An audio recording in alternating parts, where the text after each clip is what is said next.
Welcome to The Shift, where I talk with some exceptional leaders and founders from government to Fortune 500 companies to exciting startups in hopes that you'll benefit from their stories, from their wisdom and from their mistakes so you can shorten or maybe sharpen your own leadership journey. Hello, Tolu. Hello, Rachel. Tell me, when was your shift moment? So when I was in college, I was part of Young Enterprise, which is where a group of students start a business together. And I went for the managing director and I got it. And so I thought, this is amazing, this is great. But then a few months in, there was a bit of a coup and the guy who I'd beat for managing director usurped me and took over from my position. And he was only able to do that because, to be honest, I was a terrible managing director. I thought that, once I had the role, that was kind of it. But I didn't realize that I actually had to be a good leader and I didn't really know what that meant.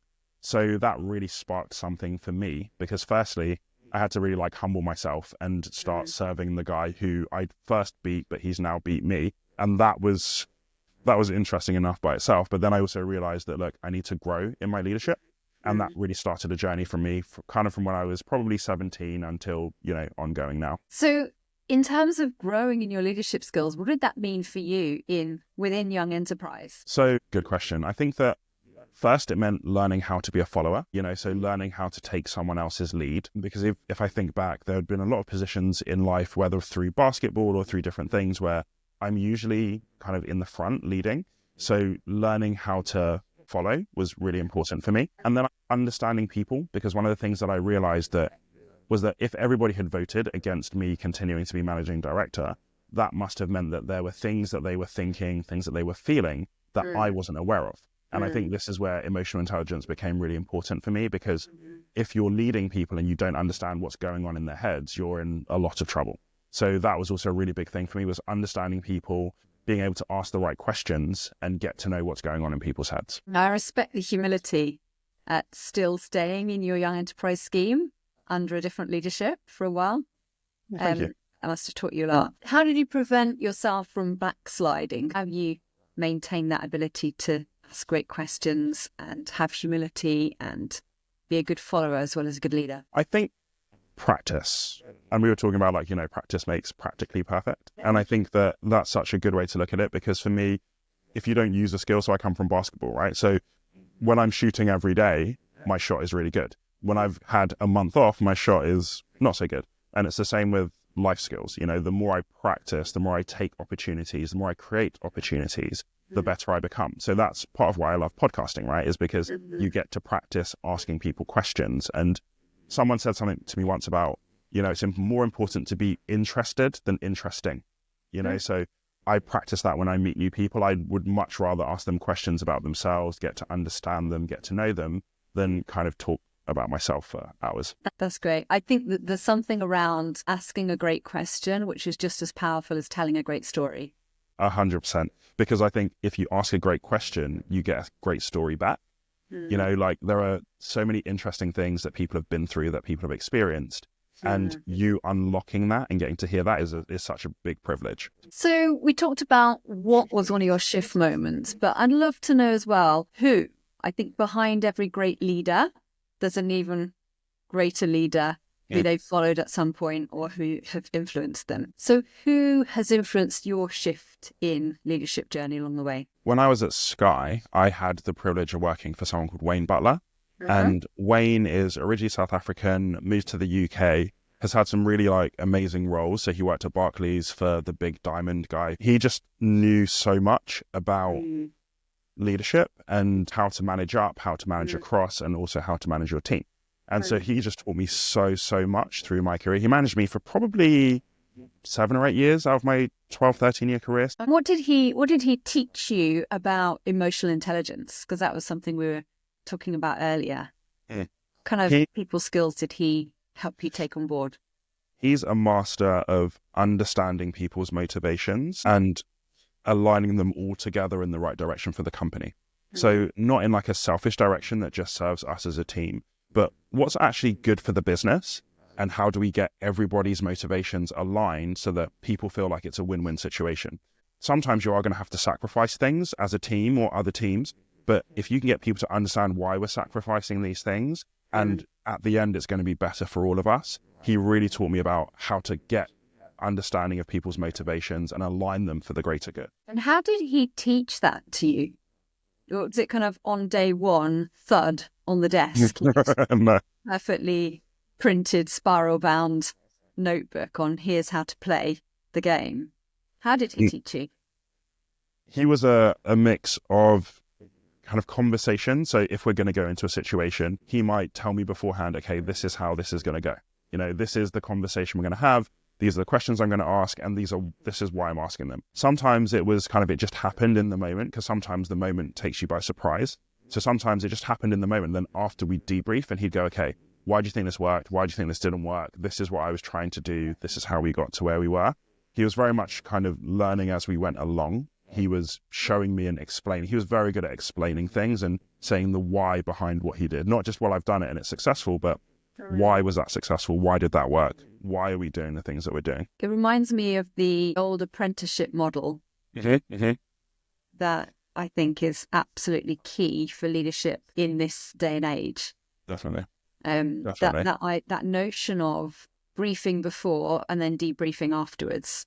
Yeah. To explain what actually was going on in the conversation. What was I thinking?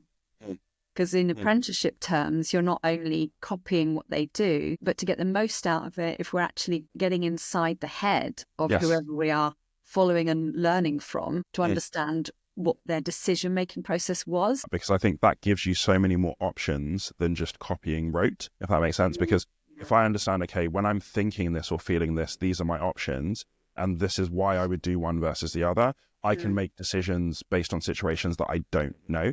So one of my, I think it was actually Wayne, he was like, I want you to be able to go into any situation and know that you can ask the right questions and get to the right outcome, because I understand it. I'm not just copying. So I think that's so important. I think that's also a little bit tougher in this virtual environment, because, you know, we'd be in the room together watching the situation unfold with body language and different things happening in the room. And I think that is a little bit harder, because also now we're all just back to back all the time as well.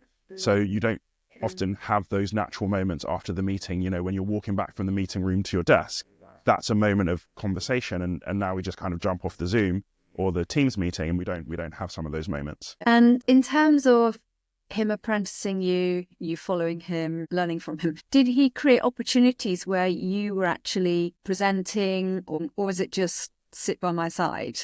Tell me about that. No, absolutely. So Wayne was very much about, and these are some of the things that I take with me wherever I go, is that he was always keen to give us those opportunities to try those things. You know, even if sometimes it doesn't go very well, like that was okay, because we would learn, and then the next time it would be better. Just because you're the leader doesn't mean you take all the big opportunities. Like, you give some of those to your team. He was very big on do the job before you've got the job, if that makes sense. So you get promoted once you've proved you can do the job. And I can only prove I can do the job if someone gives me those opportunities. So he would give those opportunities so that even other people know, okay, Tolu is probably ready for promotion because he's taken this opportunity and he's done well with it. You know, so yeah, he absolutely gave us those beforehand, and that's something I've definitely taken from him. So kudos to Wayne, and you should send him this podcast as a kind of public thanks for his leadership. Absolutely. What a great accolade. Tolu, just a little bit different for a few minutes. What really brings you life? What do you do that you love? I think empowering people to achieve the things that they want to achieve.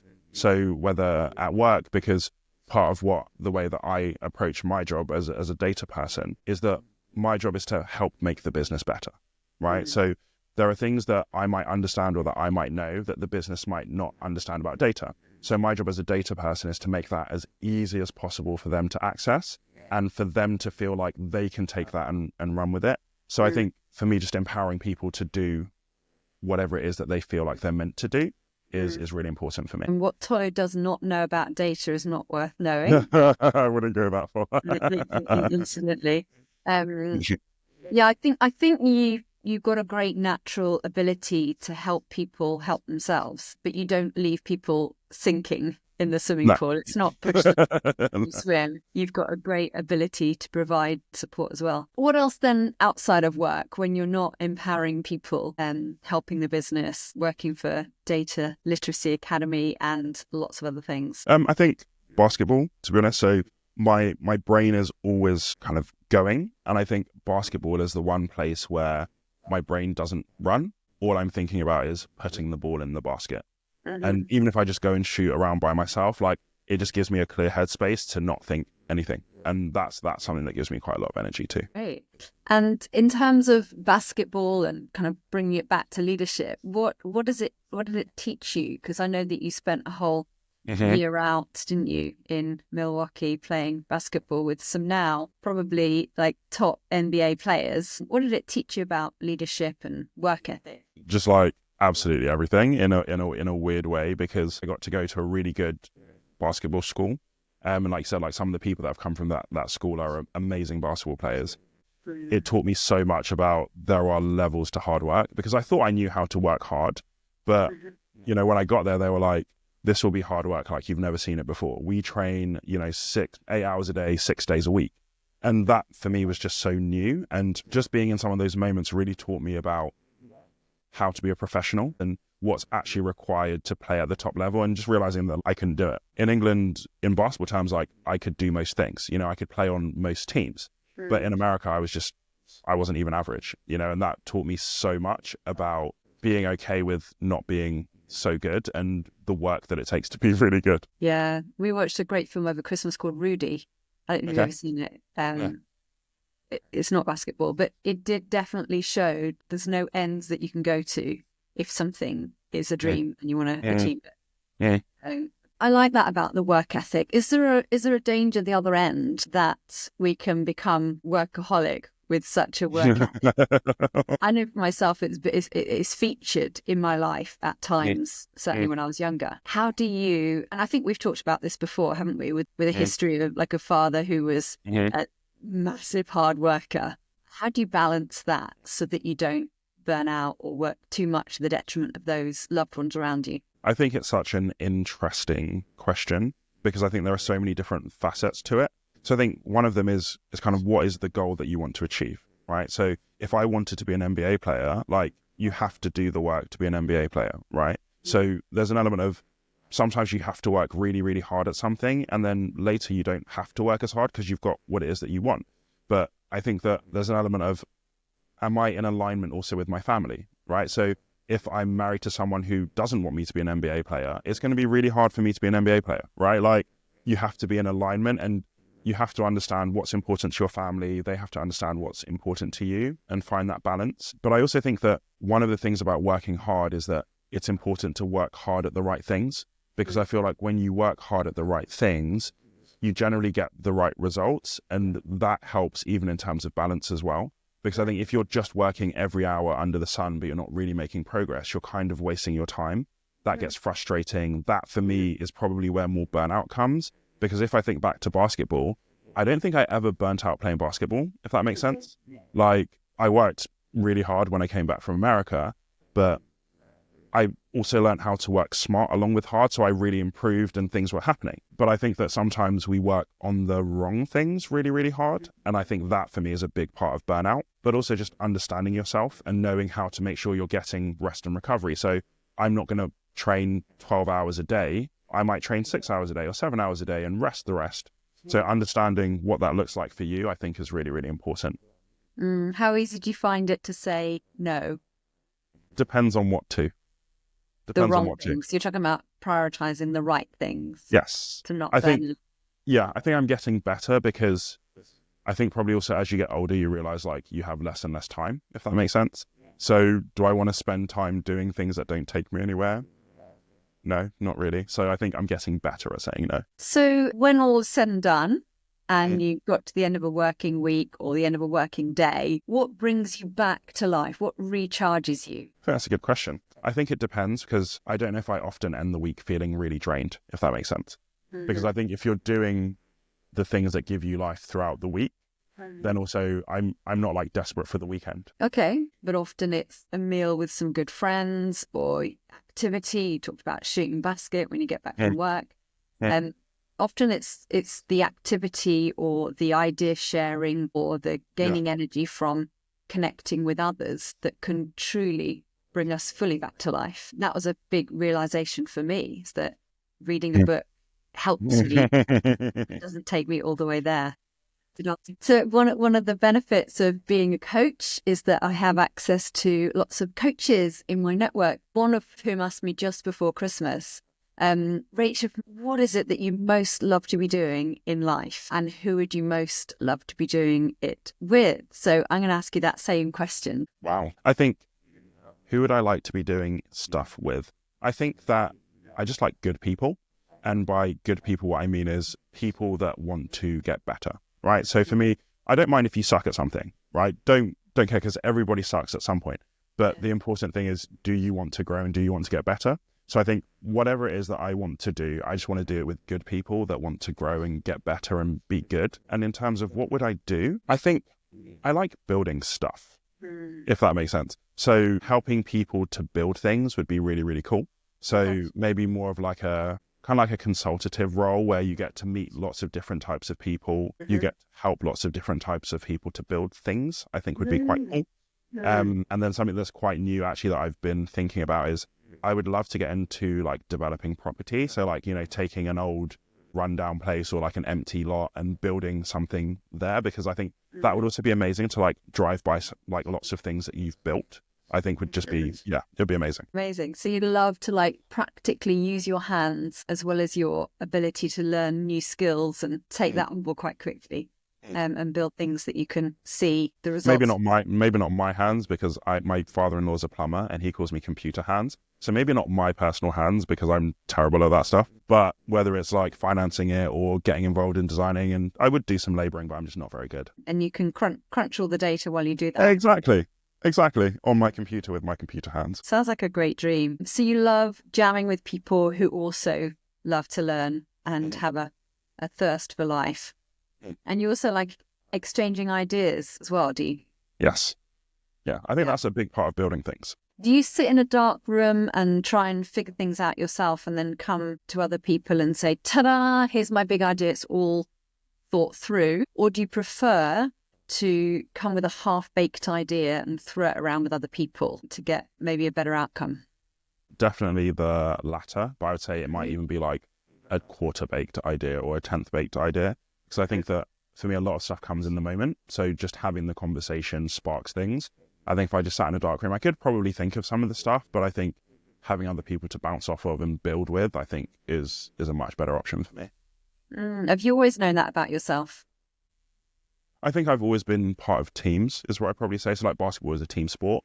And even before basketball, I played football terribly, but even that's a team sport. So I've always been part of teams. So I guess that probably comes quite naturally in that sense. Let's stay on the kind of basketball theme. Has there been any kind of curveballs in your life, particularly referring to your time at Sky, which could have thrown you but didn't because of your resilience? My time at Sky was actually generally really good, to be honest with you. I think there was one big challenge where there was a woman that I was managing who had performance issues, and that sucked. That was horrible. But I think that everything is generally like you can figure it out. Like they say, everything's figure outable, right? So I think as long as you don't stop and as long as you don't quit, it will be fine one way or another. Like everything changes, everything. Yeah, I think as long as you do your part, like things will be fine. And maybe that comes from basketball, because in basketball, you play a 40-minute game and it's split into like 24-second chunks on average, right? So you get so many more opportunities to try again and still get to win. So So how about some quick fire questions to finish off then? Number 1, mountains or beach, Tolu? Beach with mountains in the background. Sweet or salty? Sweet. Super Bowl or NBA? There's only one choice, NBA. Okay, you're going to say there's only one choice for this, I know, but Ghanaian jollof or Nigerian jollof? There is only one choice, which is Nigerian jollof. Okay, I'm going to not comment. I have just as many Ghanaian clients as I do. Probably a wise thing to do. And if you could have one meal for the rest of your life, only one meal, what would it look like? Probably steak with mac and cheese, coleslaw, and a crumble with ice cream and custard for dessert. Garlic bread for starter. Yeah. And calamari. Yep. Ice cream and custard. Is the cheese with meat a Milwaukee thing? Oh, no. I've always. That sounds delicious, by the way. A basketball player's dream. It's been a pleasure, Tolu. Thank you so much. Thank you for having me. This was great. Thanks for listening to another episode of the Shift podcast with me, your host, Rach Ivers. Do check out the show notes for any relevant websites and also my email address, and get in touch if you've got any questions. Share it with your friends and family and maybe chat about it over a good cup of coffee.